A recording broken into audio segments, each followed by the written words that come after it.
Chapitre 17. Louise entre en scène.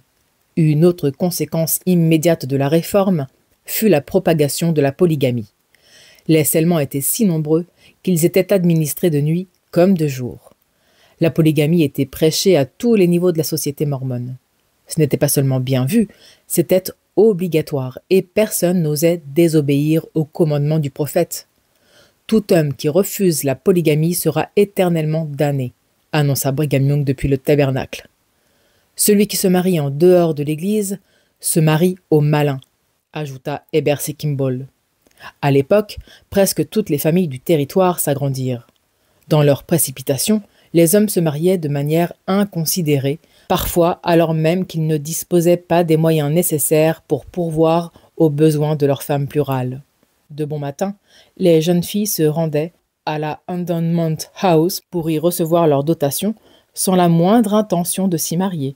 L'après-midi venu, c'est scellé à un de leurs frères qu'elles repartaient. Si certains d'entre eux étaient parfois sincèrement épris, d'autres cherchaient seulement à plaire à Brigham ou Kimball et profiter de leurs privilèges. Le choix de la nouvelle femme revenait alors uniquement à l'Église. Les épouses, quant à elles, ne savaient plus à quoi s'attendre. En effet, les maris faisaient souvent fi de leur consentement, pourtant prescrit par la révélation. Ils ne les informaient même pas de leurs intentions, si bien que parfois, elles n'apprenaient la nouvelle que par l'intermédiaire d'un tiers. Même les femmes les plus confiantes perdirent foi en leur mari. Les promesses solennelles, pourtant nombreuses, furent rompues sans que leur auteur ressente une once de culpabilité. L'amour, paternel ou conjugal, fut remplacé par un besoin viscéral de possession. Nombreuses sont celles qui moururent d'un cœur brisé, mais leurs maris restaient impassibles, alors même qu'ils étaient aussi coupables de ce triste dénouement que s'ils leur avaient eux-mêmes ravi la vie. Une femme de moins, pas de quoi perdre le sommeil, pensait-il. Tant de femmes ne demandaient qu'à prendre la place de la défunte. Après tout, Heber C. Kimball n'avait-il pas déclaré devant plusieurs milliers de saints ? Pour moi, prendre une nouvelle épouse, c'est un peu comme acheter une vache. Ses auditeurs étaient encore moins cléments. Pour une vache, il leur faudrait payer. Pour une femme, ils n'avaient qu'à choisir et elle suivrait. Cet affreux système polygame annihila toutes les subtilités émotionnelles de la jante masculine. Les hommes n'avaient que faire de l'affection de leurs femmes et leurs larmes ne faisaient que les agacer. Tout le respect et la galanterie qu'ils avaient un jour eus pour elles n'étaient plus. Ils les appelaient femmes, génisses ou encore, à l'instar de Heber C. Kimball, vaches. Elles étaient des êtres inférieurs et dépendaient d'eux pour tout. Ils croyaient dur comme fer que l'Église mormone permettrait l'avènement d'un temps où 7 femmes imploreraient un seul homme de leur permettre de porter son nom. Ce système faisait des hommes de véritables brutes. Je connais une femme qui, pour tenter d'en finir avec la vie, sortit un soir d'hiver alors que la neige tombait à gros flocons et qu'un vent glacial balayait les montagnes et les canyons pour rejoindre la rivière. Elle avait oublié tout instinct maternel dans son hystérie et avait laissé son nourrisson livré à lui-même. Priant Dieu de lui pardonner son geste, elle s'apprêtait à se jeter à l'eau lorsque quelqu'un l'en empêcha. Son mari, qui était venu se changer chez elle pour aller rendre visite à sa favorite, l'avait aperçue de loin et avait deviné ses intentions. Fou de rage, il lui ordonna d'arrêter de se tourner en ridicule et de rentrer à la maison sur le champ. Loin de la prendre en pitié, il l'obligea à l'aider à se préparer pour son rendez-vous avec sa rivale. Le mari d'une autre avait quant à lui longtemps fait la sourde oreille au conseil de l'Église et s'était même attiré les foudres du prophète. Toutefois, lors de la réforme, il finit par se laisser convaincre qu'il était de son devoir de prendre une seconde femme. Il n'osa pas le dire à sa première femme. Il savait à quel point la polygamie la débectait et il lui avait assuré maintes fois qu'il lui serait toujours fidèle. Il savait pertinemment combien la nouvelle la détruirait. C'est pourquoi il se cella à sa nouvelle femme dans le plus grand secret. Un jour où sa femme légitime, malade, était alitée. La première femme ne sut rien de ce qui s'était passé jusqu'à ce qu'une voisine attentionnée lui en fasse part. Elle refusa d'abord catégoriquement d'y croire. Il était impossible que son mari, l'homme à qui elle faisait confiance depuis si longtemps, profite de sa maladie pour la trahir de la sorte. Ça ne peut pas être vrai, laissa-t-elle échapper, le visage blême. Ce n'est pas vrai. Je ne peux pas le croire, je n'y crois pas. Dis-moi que ce n'est pas vrai. Tu dois t'être trompé. Oh mon Dieu, viens-moi en aide. Malheureusement, son amie ne s'était pas trompée. Elle tenta de la consoler, mais quelle consolation pouvait-elle bien lui apporter? Si cet homme avait agi par conscience religieuse, j'aurais pu lui pardonner. Mais sa peur de l'opposition n'était-elle pas une preuve de la malhonnêteté de son geste et de la fragilité de sa foi? Une autre femme encore, elle aussi fermement opposée à l'alliance éternelle, fut invitée par son mari à aller faire un tour. Touchée par cet acte de gentillesse inhabituelle, elle se hâta de se préparer. Malheureusement, la promenade s'avéra n'être qu'un prétexte pour la conduire dans un hôpital psychiatrique. Pourtant aussi saine d'esprit que vous et moi, elle y réside encore aujourd'hui. Les exemples de ces conséquences désastreuses de la réforme ne manquent pas. Ma famille ne fit pas exception. En effet, mon père, comme tant d'autres mormons, fut encouragé à prendre pour épouse quelques-unes des converties venues du vieux continent qui avaient besoin d'un mari pour subvenir à leurs besoins. Ma mère avait déjà accepté de porter sa croix et la polygamie la laissait à présent indifférente. Une femme de plus ou une de moins ne changerait plus grand-chose. Le coup avait déjà été asséné lorsque son mari s'était scellé à sa première femme plurale et rien ne pourrait plus la heurter autant. Voilà ce qu'elle, mais aussi toutes les premières épouses, pensaient. Cet arrangement fit cependant souffrir Élisabeth, qui connut pour la première fois la douleur d'être remplacée. Elle ne s'en plaignit jamais, et une fois remise du choc, elle suivit l'exemple de ma mère et tenta de devenir amie avec les deux nouvelles épouses de son mari. Comme les autorités de l'Église trouvaient que les Européennes ne se mariaient pas assez vite, elles les pressèrent de se proposer elles-mêmes aux frères mormons, ce qu'elles n'hésitèrent pas une seconde à faire. Pour citer ma mère, c'est ainsi que l'une d'entre elles choisit notre mari. Et comme il s'agissait de la volonté de l'Église, nous accueillîmes cette nouvelle épouse, la troisième en seulement 1 mois, à bras ouverts. Notre royaume s'étendait, mais il nous fallait partager notre mari davantage. La jeune fille qui se proposa ainsi à mon père s'appelait Louise, et ce dernier accueillit sa proposition avec la plus grande prudence, et bien peu d'enthousiasme. À vrai dire, s'il l'avait pu choisir, il n'aurait sans doute jamais opté pour elle. Il ne se refusa pas à elle, de peur de se voir blâmer au tabernacle, et décida de tirer le meilleur parti de cette union. Il était loin de se douter de tout le souci que Louise lui causerait. Mon père avait été absent si longtemps que ses affaires n'étaient plus très florissantes, et il était nécessaire que ses femmes le soulagent de certaines tâches. Ma mère se chargea d'apprendre aux nouvelles, à se rendre utile, et si les 2 premières jeunes filles s'appliquaient, Louise, quant à elle, était loin d'être conquise par le travail domestique. Elle se disait chapelière et se vantait de son passé d'actrice. Il n'était pas question qu'elle se salisse les mains comme une vulgaire souillon. La famille entière pâtit de son comportement. Si personne n'osait se plaindre ouvertement, il était tout de même assez évident que Louise n'était pas satisfaite de sa condition et que les autres épouses s'indignaient de son égoïsme et de sa fainéantise. Peu après avoir été scellé à Louise, mon père fut de nouveau envoyé en pays gentil. Toute sa petite famille vivait alors dans une ferme située à une centaine de kilomètres de Salt Lake City. Malheureusement pour nous, Louise profita de son absence pour se montrer plus désagréable que jamais. Comme elle se montrait bien trop familière avec les employés de la ferme, ma mère lui reprocha son comportement inacceptable. Elle était d'autant plus outrée qu'elle avait toujours fait preuve d'une grande gentillesse à l'égard de la nouvelle femme. Heureusement, mon père ne demeura pas absent bien longtemps. Dès son retour, il fut mis au courant de la situation et il traita Louise si froidement qu'elle exigea des explications. Il lui répondit qu'il était déçu de son comportement et du manque de respect dont elle faisait preuve. Il ajouta que tant qu'elle serait aussi odieuse, il ne la considérerait plus comme sa femme. Elle fit mine de se repentir et promit de ne plus se comporter de la sorte.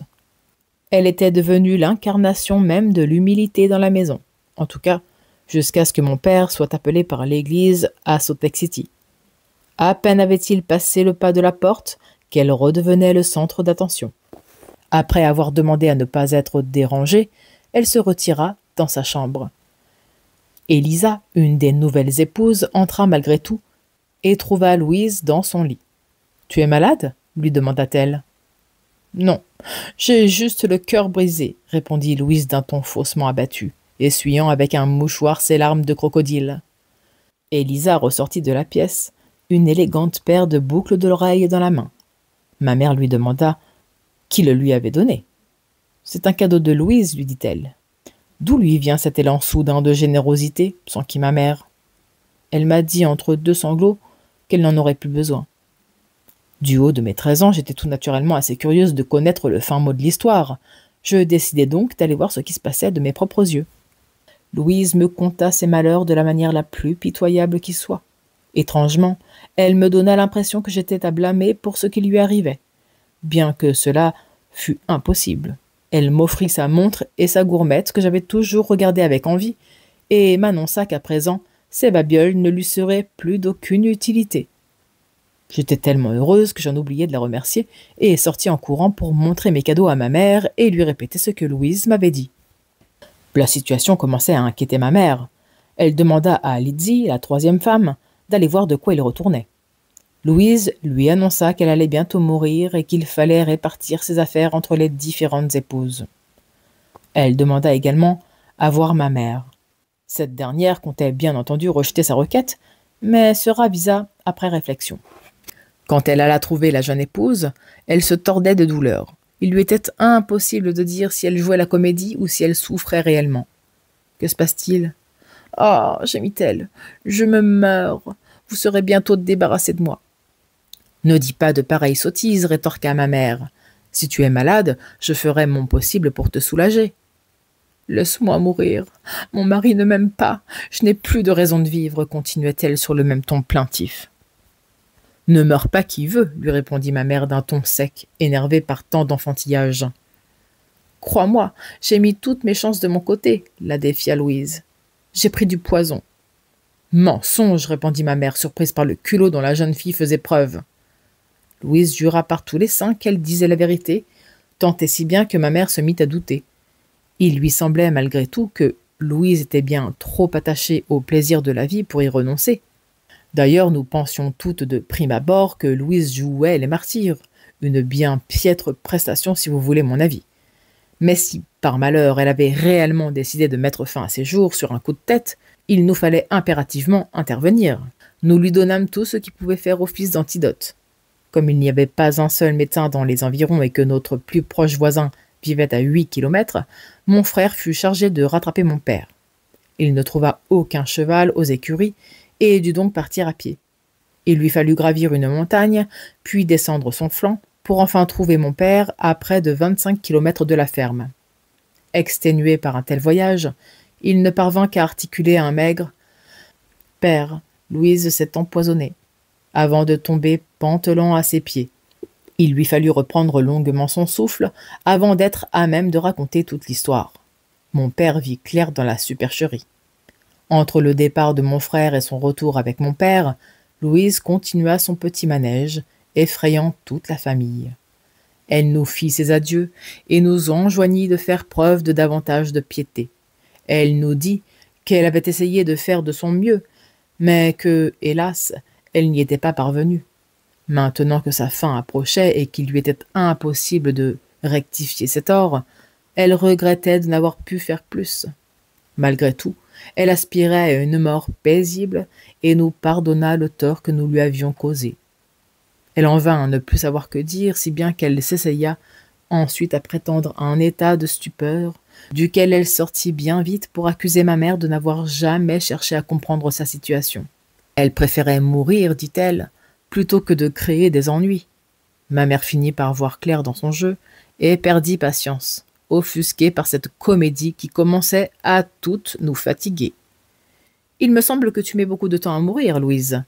Crois bien que je ne suis pas dupe. J'en ai assez de cette farce. »« C'est de ta faute si je ne suis pas morte, » répondit Louise, soudain étrangement alerte. « Si tu ne m'avais pas forcé à boire un antidote, je serais morte à l'heure qu'il est. » Nous ne pûmes réfréner un sourire en l'entendant prononcer le mot antidote.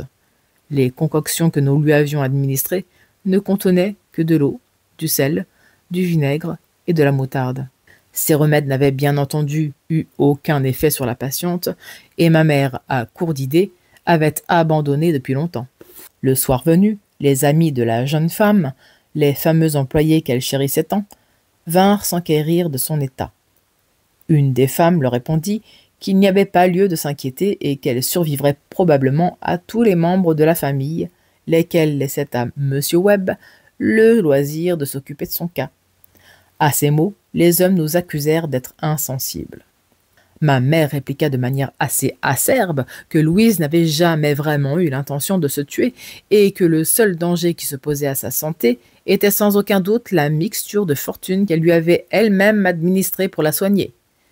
Louise n'avait pour seul objectif que de les effrayer tous, ce qui avait de toute évidence admirablement réussi. Ce faisant, elle avait mis toute la maison sans dessus-dessous et envoyé Edward chercher son père inutilement. Les femmes étaient par conséquent très justement exaspérées par son comportement inadmissible. Mon père arriva vers 9 heures. « Personne n'est mort, lui lança ma mère pour seul accueil. »« Je m'en doutais, répondit-il en passant devant elle pour entrer dans la chambre de Louise. « Qu'est-ce que tu fais au lit ?» lui demanda-t-il. Elle ne lui répondit pas tout de suite, mais comme il insistait, elle lui raconta sa version des faits. Il était tout aussi sceptique que nous, mais, dans le doute, il lui recommanda tout de même de prendre du piment de Cayenne. Il demanda à ma mère de lui en préparer une infusion. « Bien forte ?» demanda ma mère, le regard quelque peu malicieux. « Oui, répondit-il, mais ce qu'il faut pour que sa propre bêtise lui donne la nausée. » Ma mère ne se fit pas prier. Louise refusa d'abord l'infusion, mais mon père lui assura que c'était le meilleur remède contre le poison et qu'elle devait absolument le boire jusqu'à la lie. Une fois avalée, elle n'eut plus besoin de faire semblant. Elle fut malade pendant 1 heure entière et toute la famille fut ravie de la voir recevoir la monnaie de sa pièce. Toute cette farce mit ma mère d'autant plus hors d'elle que mon frère s'était rendu malade dans sa hâte de trouver son père, au point qu'il faillit même en perdre la vie. Lorsque Louise se sentit mieux, mon père lui expliqua qu'elle ne pouvait désormais plus se considérer comme un membre de la famille. Elle devait faire ses valises sur le champ. Elle ne s'attendait pas à un tel châtiment et changea immédiatement de tactique.